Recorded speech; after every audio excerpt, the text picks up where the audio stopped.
संभोग से समाधि, इन शब्दों को पहली बार जिसने भी सुना वो हैरान रह गया, क्योंकि अब तक लोग संभोग को नर्क का द्वार ही मानते थे। ये और बात है कि दुनिया में हर कोई इसका मजा लेना चाहता है, लेकिन इसके बाद इससे छी छी थू थू वाला रवैया भी अपनाता है। प्रकृति का बहुत सीधा सा सिद्धांत है, जिस चीज या व्यक्ति के प्रति आप हेटिज्म और अनटचेबिलिटी का एटीट्यूड अपनाओगे, कहीं ना कहीं इसका नेगेटिव असर आप पर भी होगा और आपको पसंद न आने वाला व्यवहार झेलना पड़ेगा। हमारी सोसाइटी मॉडर्न जरूर हो गई है, लेकिन इस चीज को लेकर उसमें ये हिपोक्रेसी अभी भी बाकी है। ओशो ने अपने शब्दों में जब संभोग में समाधि का जिक्र किया तो लोगों में जबरदस्त क्यूरियोसिटी पैदा हुई। लोग ओशो के प्रवचनों को सुनते, उनकी बातों को सुनते और उनके दीवाने हो जाते। उनके फॉलोअर्स लाखों करोड़ों की संख्या में पहुंच गए। आप ये जानकर हैरान हो जाएंगे कि विनोद खन्ना बॉलीवुड में अमिताभ बच्चन को टक्कर देने वाला केवल एक ही स्टार पैदा हुआ था। अगर वो अपना पूरा फिल्मी करियर एंजॉय करता तो डेफिनेटली अमिताभ बच्चन की जगह महानायक वाली नहीं होती। लेकिन विनोद खन्ना को ओशो के प्रवचन इतने पसंद आ गए कि उन्होंने अपना बॉलीवुड का करियर ही छोड़ दिया और उनके कैलिफोर्निया वाले आश्रम में माली का काम करने लगे। जब वो वापस लौट कर आए तो बॉलीवुड में उनके लिए करने लायक बहुत कुछ नहीं था, और वो ऐसे इकलौते व्यक्ति नहीं थे, बल्कि और भी लोग थे। ओशो ने दुनिया को अपने नजरिए से देखा और इस नजरिए को दुनिया के सामने रखा। लेकिन जो लोग ओशो के फॉलोअर्स बने, उनमें से बहुत से लोग ऐसे भी थे जो संभोग से समाधि तक नहीं पहुंच पाए, बल्कि पहले ही शब्द पर अटक कर रह गए। इसके साथ नशे का कॉकटेल जुड़ गया और ओशो को सेक्स गुरु का टैग मिल गया। उनका नेगेटिव प्रचार प्रसार होने लगा, जिसके चलते दुनिया के 21 देशों ने उन्हें अपने यहाँ आने की परमिशन देने से ही मना कर दिया। तो आज के वीडियो में आइए जानते हैं ओशो की लाइफ के इंटरेस्टिंग फैक्ट्स। ओशो को लोग आचार्य रजनीश के नाम से भी जानते हैं, लेकिन जन्म से उनके माता पिता ने इनका नाम चंद्रमोहन जैन रखा और ये चंद्रमोहन जैन के नाम से ही पहचाने गए। 11 दिसंबर 1931 को मध्य प्रदेश में रायसेन के नजदीक कुचवाड़ा गांव में ओशो का जन्म हुआ। रूढ़िवादी विचारों के जबरदस्त विरोधी ओशो अपने जीवन में बड़ी जल्दी पॉपुलर होते चले गए। 1960 के दशक में उन्होंने पूरे भारत में पब्लिकली स्पीच देना शुरू किया। उन्होंने लोगों के बीच यात्राएं की। वो तकरीबन सभी धर्म पर बोलते रहे और रूढ़िवादी परंपराओं की आलोचना करते रहे। यही वजह रहे कि धार्मिक लोग और उनकी विचारधारा का विरोध करने वाले भी कम नहीं रहे। अब आप सोच रहे होंगे कि अगर उनका नाम रजनीश और चंद्रमोहन जैन है तो ये ओशो शब्द कहां से आ गया। तो आपको बता दें कि इसकी मूल उत्पत्ति से संबंधित कई बातें सामने आती हैं। एक मान्यता के अनुसार ओशो खुद कहते हैं कि ओशो शब्द पोएट विलियम जेम्स की एक पोएट्री ओशनिक एक्सपीरियंस से लिया गया है। इस कविता में ओशनिक शब्द से ओशो को लिया गया है। ओशनिक का मतलब होता है समंदर में विलीन हो जाना। ओशो का मतलब हुआ समंदर में विलीन होने वाला। ओशो के पिता का नाम बाबूलाल जैन और माता का नाम सरस्वती जैन था। ये 13 पंथ दिगंबर जैन थे। ओशो ने अपने ननिहाल में 7 साल की उम्र तक का समय बिताया और यही वो समय था जिसने उनके जीवन की धारा को निश्चित कर दिया, क्योंकि उनकी नानी के घर में उन्हें पूरी तरह से स्वतंत्रता थी। वो उन्मुक्तता की तरफ बढ़ते चले गए और रूढ़िवादी शिक्षाओं से दूर रहे। जब वो 7 साल के थे तब उनके नाना का निधन हो गया।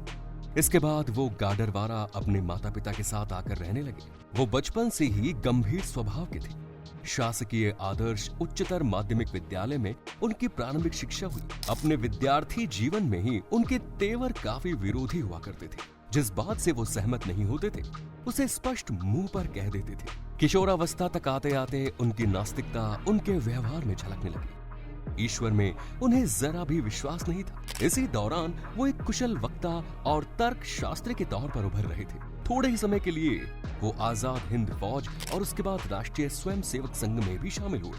1955 में उनका बीए कंप्लीट हुआ। इसके बाद वो आगे फिलॉसफी सब्जेक्ट की पढ़ाई करने लगे और उनकी बायोग्राफी में एक ऐसे इंसिडेंट का जिक्र है जिससे ये पता चलता है कि उनका स्पिरिचुअल डायरेक्शन कैसा था। 21 साल की उम्र में उनको कुछ स्पिरिचुअल विजुअलाइजेशन हुए और इसके बाद वो इसी की तरफ बढ़ते चले गए। साल 1957 में वो फिलॉसफी से मास्टर डिग्री करने के बाद वो फिलॉसफी के टीचर के तौर पर रायपुर यूनिवर्सिटी से जुड़े रहे, लेकिन उनके पढ़ाने लिखाने के तौर तरीकों को छात्रों के लिए काफी नुकसानदायक समझा गया और कुलपति ने उन्हें दूसरी जगह ट्रांसफर कर दिया।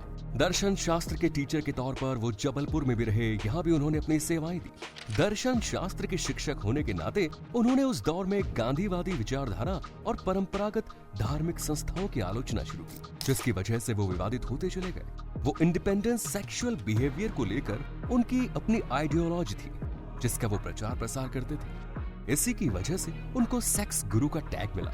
उनकी लाइफ में एक समय ऐसा भी आया जब उन्होंने फुल टाइम स्पिरिचुअल लीडर बनने का डिसीजन ले लिया। उन्होंने नौकरी से रिजाइन कर दिया और देश के अलग अलग कोनों पर यात्राएं करने लगे, लोगों को अपनी स्पीच देने लगे। वो लोगों के छोटे छोटे ग्रुप के बीच अपनी बात कहते थे।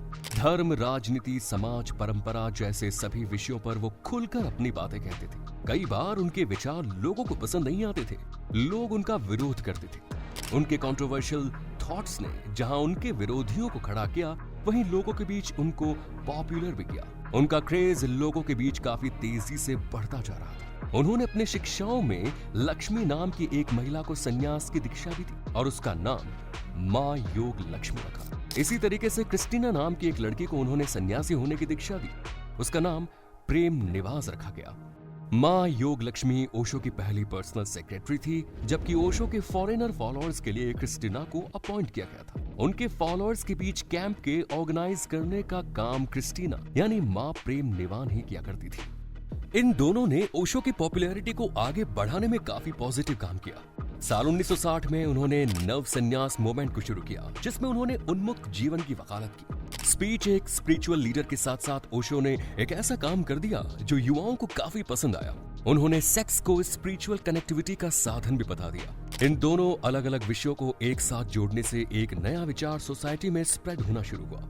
जो इससे असहमत थे वो इसका विरोध करने लगे, लेकिन उस समय की यंग जनरेशन ने इसको हाथों हाथ लिया और ओशो के फॉलोअर्स की संख्या बढ़ती ही चली गई। ये विचार ओशो के नव संन्यास मूवमेंट की सोल बनकर लोगों के बीच फैल रहा था। उनके सन्यासियों की संख्या विदेश में बढ़ रही थी और हर साल विदेश से आने वाले ओशो के फॉलोअर्स की संख्या भी लगातार बढ़ रही थी। ओशो के ऊपर हमारा यह वीडियो आगे भी जारी रहेगा, लेकिन हमारे जिन साथियों ने अब तक चैनल को सब्सक्राइब नहीं किया वो सब्सक्रिप्शन का बटन दबाकर नोटिफिकेशन बेल को जरूर ऑन करें, ताकि हमारे आने वाले वीडियो बिना किसी रुकावट के आप देख सके। 1960 के दशक में चंद्रमोहन जैन आचार्य रजनीश के नाम से प्रसिद्ध हुए। 70 और 80 के दशक में उनका नाम भगवान श्री रजनीश हो गया और 1989 से लेकर अब तक उन्हें ओशो के नाम से जाना जाने लगा। 1970 में जब मुंबई में थे तो वहां उन्होंने अपने कुछ शिष्यों को संन्यास की दीक्षा दी। ओशो से मिलने के लिए फॉरेन से आने वाले उनके सभी शिष्य उन्हें काफी मात्रा में पैसे भी दिया करते थे। इस पैसे से उन्होंने एक बड़ा आश्रम को एस्टेब्लिश किया। साल 1974 में जब वो पुणे आए तो उन्होंने यहाँ एक आश्रम की स्थापना की।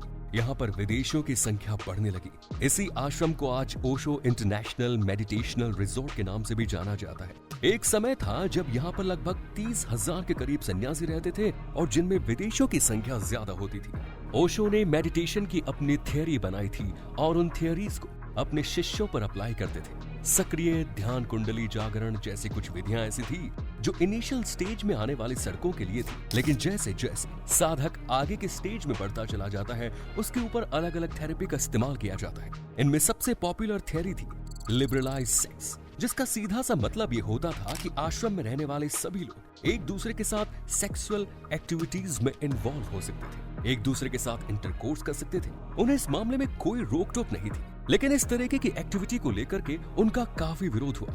रोजलिन स्मिथ साल 1980 में उनके आश्रम में 6 महीने के लिए रही थी। उन्होंने अपने एक्सपीरियंस शेयर करते हुए कहा कि ओशो के आश्रम में महिलाओं के ऊपर साइकोलॉजिकल प्रेशर बनाया जाता था। उन्हें कुछ इस तरीके से मोटिवेट किया जाता था कि वो उनके साथ होने वाली सेक्सुअल एक्टिविटी का विरोध नहीं करती थी, बल्कि उनमें खुलकर पार्टिसिपेट करती थी। अपने आरोपों को और गंभीर करते हुए स्मिथ ने बताया कि वो वहां पर ग्रुप सेक्स जैसी एक्टिविटी भी होती थी और सभी को इसमें पार्टिसिपेट करना मैंडेटरी होता था। कोई अगर इस तरीके की एक्टिविटी में पार्टिसिपेट करने से मना कर देता था तो फिर उसको ग्रुप लीडर की तरफ से पनिशमेंट मिलती थी। आश्रम में रहने वाले एक्सर्ड फ्लोथ ने बताया कि इसी तरह की सेक्सुअल एक्टिविटी के दौरान उन्होंने देखा कि 2 मेल एक फीमेल को एक साथ करने की कोशिश कर रहे थे। डेविड पटेल के अकॉर्डिंग पुरुषों के आश्रम में चलने वाले ग्रुप सेक्स एक्टिविटी के दौरान जब एक महिला के साथ 2 लोग इन्वॉल्व हो रहे थे तो इस इंसिडेंट के बाद उस महिला को काफी मेंटल ट्रॉमा झेलना पड़ा। ओशो के आश्रम से निकलने के बाद उसे कई सालों तक अपनी काउंसलिंग करानी पड़ी ताकि वो इस इंसिडेंट के सदमे से बाहर निकल सके। इसे लेकर आश्रम में रह चुके डेसिबल स्मिथ का कहना था कि आश्रम में कंट्रोवर्शियल ग्रुप सेक्सुअल एक्टिविटी के चलते इस तरह की एक्टिविटी में इन्वॉल्व होने वाले कई लोगों को बीमारियां हो गई, जिनमें गिनोरिया और हर्पीज जैसी बीमारियां शामिल हैं। इन तमाम एक्टिविटी की वजह से सोसाइटी और एडमिनिस्ट्रेशन दोनों ही ओशो से काफी नाराज चल रहे थे। इसी साल 1980 में उन्होंने अपनी एक बुक पब्लिश की, जिसका टाइटल उन्होंने दिया संभोग से समाधि की ओर। जब ये किताब लोगों के बीच आई और इसमें लोगों ने स्पिरिचुअलिटी और फिजिकल रिलेशन को लेकर ओशो के विचारों को पढ़ा तो एक अलग ही आइडियोलॉजी समाज में फैलने लगी। स्पिरिचुअलिटी और सेक्सुअलिटी को एक साथ रखकर जो किताब उन्होंने लिखी थी उसे हजारों लोगों ने पढ़ा। बहुत सारे लोगों से एग्री नहीं करते थे। इसी तरीके से ओशो रिलीजन, सोसाइटी और पॉलिटिकल सिनेरियो पर भी अपने कमेंट करते थे जो लोगों को पसंद नहीं आते थे। तो कहीं ना कहीं वो लोगों को सेल्फ मोटिवेशन और सेल्फ रियलाइजेशन के साथ साथ सेल्फ एस्टेब्लिशमेंट की तरफ लेकर चल रहे थे। यानी हम कह सकते हैं कि वो लोगों को अपनी एक्चुअल सिचुएशन को लेकर जागरूक कर रहे थे। ये बात पॉलिटिशियन, धर्म गुरुओं और समाज के ठेकेदारों को इसलिए पसंद नहीं आ रही थी क्योंकि लोगों को धोखे में रखकर ही वो अपना उल्लू सीधा कर सकते थे। यदि लोग अपनी सिचुएशन को लेकर खुद ही जागरूक हो जाएं और फैसले खुद ही लेने लग जाए तो फिर समाज के इन तीनों वर्गों को कोई भी नहीं पूछेगा। इस मामले में साल 1977 में पीएम बने मोरारजी देसाई ने काफी सख्त एक्शन लिया। वो ओशो की आइडियोलॉजी के खिलाफ थे। उन्होंने इनडायरेक्ट ओशो के खिलाफ एक्शन लेना शुरू किया। फॉरेन से उन्हें जो कुछ भी मिलता था उस पर उन्होंने हैवी ड्यूटी लगाना शुरू कर दिया। इसके साथ ही ओशो की प्रॉपर्टी पर टैक्स लगाना भी शुरू कर दिया। इसके अलावा सरकार ने उनके खिलाफ कई लीगल एक्शंस भी लिए। कुल मिलाकर सरकार उनको परेशान कर रही थी, इसलिए उन्होंने इंडिया को छोड़ने का निश्चय लिया। वो यहाँ से अमेरिका चले गए। 1980 में वो अमेरिका गए और ओरेगोन में यूनाइटेड स्टेट्स की वॉस्को काउंटी में रजनीशपुरम नाम के शहर की स्थापना करी। साल 1981 में ओशो के संपर्क में उनकी एक नई शिष्या आई जिसका नाम था शीला अंबालाल पटेल, जिसका नाम उन्होंने मां आनंद शीला रख दिया। आनंद शीला ओशो के काफी करीब रहती थी। अमेरिका के ओरेगॉन में वॉस्को काउंटी में एक डेजर्ट था जहां ओशो के शिष्यों ने उनके लिए पूरा का पूरा शहर बसा दिया, जिसका नाम रखा गया रजनीशपुरम। कुल 260 स्क्वायर किलोमीटर में फैले इस शहर को बसाने के लिए ओशो के शिष्यों ने अपना पूरा योगदान दिया। जो जिस काम में माहिर था उसने वो काम किया। जो कारपेंटर था उसने शहर में कारपेंटर का काम किया। जो इंजीनियर था उसने सड़क, नाली, बिजली, पानी जैसी बेसिक फैसिलिटीज को पूरा किया। इस तरीके से उनके शिष्यों ने ही पूरे रजनीशपुरम को बसा दिया।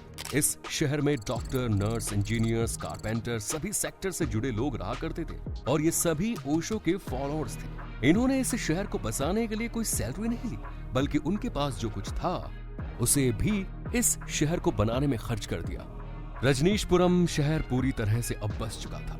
यहाँ पर रहने वाले लोगों के लिए तमाम फैसिलिटीज मौजूद थी। Shopping mall, hospital, fire brigade, police department, school, college के साथ साथ एक शहर में मिलने वाली तमाम फैसिलिटीज यहाँ के लोगों को मिल रही थी। बॉलीवुड एक्टर विनोद खन्ना भी इसी शहर में आकर रहने लगे। वो यहाँ पर माली का काम करते थे। आपको बता दें कि इस शहर का टोटल कंट्रोल ओशो यानी कि रजनीश के हाथ में था। इसका अमेरिकन गवर्नमेंट से कोई लेना देना नहीं था। सब कुछ ठीक चल रहा था। ओशो से हजारों लाखों की संख्या में लोग मिलने के लिए आते थे।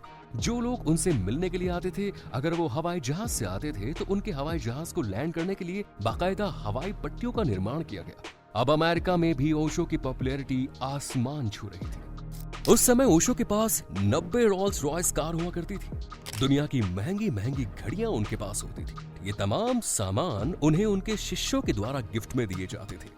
रजनीशपुरम में ओशो ने सेक्सुअल लिबरलाइजेशन जैसे किसी भी एक्टिविटी को कंट्रोल करके रखा था। यही वजह थी कि हिंदुस्तान में जैसी कंट्रोवर्सी हुई, अमेरिका में उस तरीके की कोई बात नहीं हुई।